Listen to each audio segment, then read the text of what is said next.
कई जगह 700, कई जगह 800, जितने भी बलवाई हैं, दंगाई हैं, उन सबको पहचान में लाया जाएगा और उन सबको गिरफ्तार करके सर एक फैक्ट क्लैरिफाई कर दीजिए, जो ज़ियाउर रहमान बर्क का आपने नामजद, ये कल की हिंसा में उनका नाम आया पूर्व में दिए गए बयान पर, क्योंकि कल वो बैंगलोर में थे जो सांसद है। किसी भी व्यक्ति का किसी भी जगह पे होने से उसका कोई उद्देश्य नहीं होता है। उनके द्वारा जो दिए गए पूर्व में दिए गए बयान थे और 168 बीएनएस का उनको बीएनएसएस का नोटिस उनको भी तामील कराया गया था। उनके पिताजी को जो ममलूक उर रहमान है उनको 10 लाख के मुचलके से पाबंद भी करवाया गया था। इस तरीके के इन लोगों के द्वारा बार बार समय समय पर बयानबाजी की जा रही थी, जिससे लोगों को है समय समय पर भड़काया जा रहा था। टोटल कितनी मौतें हुई हैं सर अब तक? अभी तक वर्तमान में 3 जो है लोगों की डेथ की पुष्टि हुई है। उन लोगों के जो दफन है उनकी कर दिया गया है और बाकी जो सूचना समय पे मिलती रहेगी बताते रहेंगे। एक व्यक्ति की डेथ रिपोर्ट हुई है मुरादाबाद में, लेकिन पोस्टमार्टम के बाद में पता चलेगा कि वो जनपद संभल में किस कारण से उस व्यक्ति की डेथ हुई है।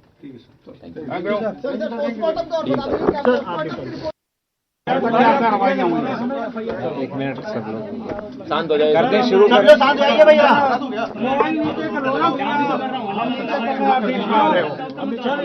चलिए पहला प्रश्न पूछिए। कोई प्रश्न पूछना चाहता है तो शुरू। सर क्या स्थिति है संभल की वर्तमान समय में? कुल कितने प्राथमिकियां हुई हैं, कितनी गिरफ्तारियां हैं? कल दोपहर बाद से स्थितियां पूर्ण रूप से सामान्य हैं और कोई समस्या नहीं है। रात को 2:30 बजे भी हमारे द्वारा गश्त की गई थी, पूरी टीम ऑन ग्राउंड है, तो किसी प्रकार की कोई समस्या अभी नहीं है।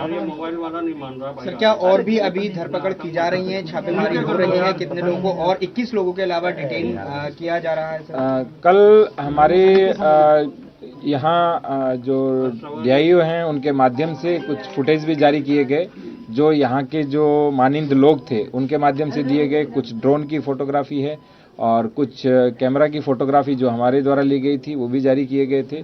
उसमें आप स्पष्ट देख सकते हैं कि सैकड़ों की संख्या में हैं जो बलवाई हैं, दंगाई हैं।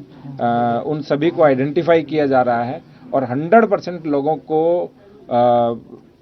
जेल भेजा जाएगा, उन पर कार्रवाई की जाएगी, क्योंकि उन्होंने बलवा कराने का प्रयास किया था। सर एक सवाल लेना चाहूंगा सर, नाबालिग जो लोग हैं, बच्चे हैं, उनकी संख्या काफी ज्यादा है जो पत्थरबाजी में शामिल थे, उसको लेकर आप लोग क्या संज्ञान ले रहे हैं? काफी सीरियस मैटर ऑफ कंसर्न है सर, जो एडल्ट नहीं है वो भी शामिल थे, 15-16 साल के बच्चे, 10 साल के बच्चे। ये जो जुवेनाइल जस्टिस होम होते हैं उसमें उनको भेजा जाएगा, क्योंकि 18 वर्ष से कम आयु के बच्चों को वहीं भेजा जाता है ताकि उनमें जी जैसा अभी आपने हमारे डेलीगेशन तरफ से बोला गया है, मैं उसको रिपीट करना नहीं चाहता। मगर स्पीकर साहब ने बड़ी इत्मीनान से हमारी पूरी जितने मेंबर्स 11 नॉन बीजेपी एमपीज गए थे उनकी बात को सुना। वो बोले कि इसके ऊपर कंसिडर करेंगे और हमको उम्मीद है कि ऑनरेबल स्पीकर साहब इसका टेन्योर बढ़ाएंगे, क्योंकि आप देखिए बंगाल नहीं गई कमेटी, बिहार हम लोग नहीं गए।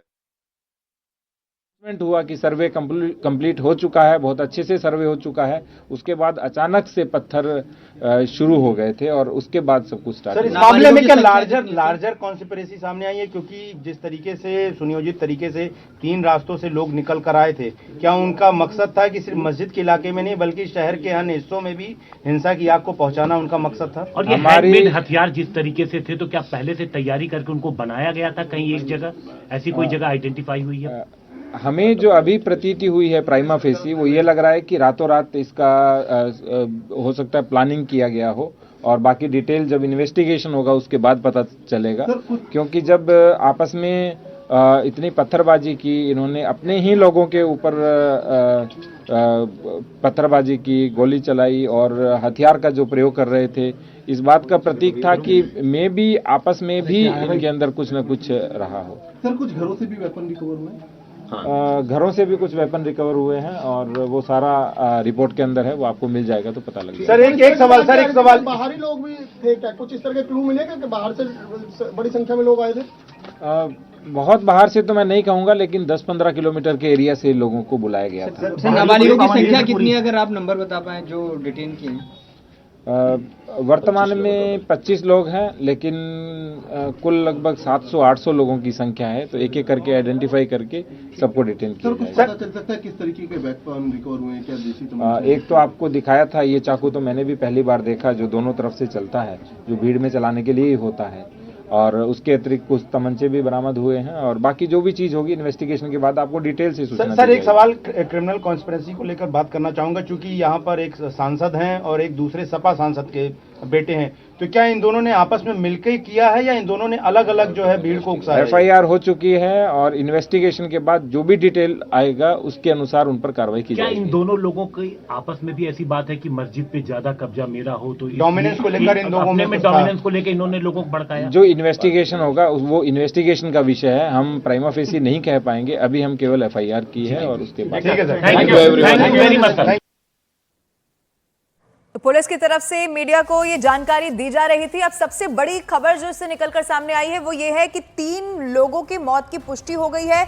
चौथे को लेकर ये बताया गया है कि ये जांच का विषय, चूंकि मौत की खबर मिली है लेकिन किन कारणवश वो मृत्यु हुई है ये इस वक्त जांचा जा रहा है। इसके साथ में पुलिस की तरफ से ये भी बताया गया कि उन तमाम लोगों को चिन्हित किया जा रहा है जो इस हिंसा में शामिल थे और आगे भी पुलिस का एक्शन इसी तरह से जारी रहेगा।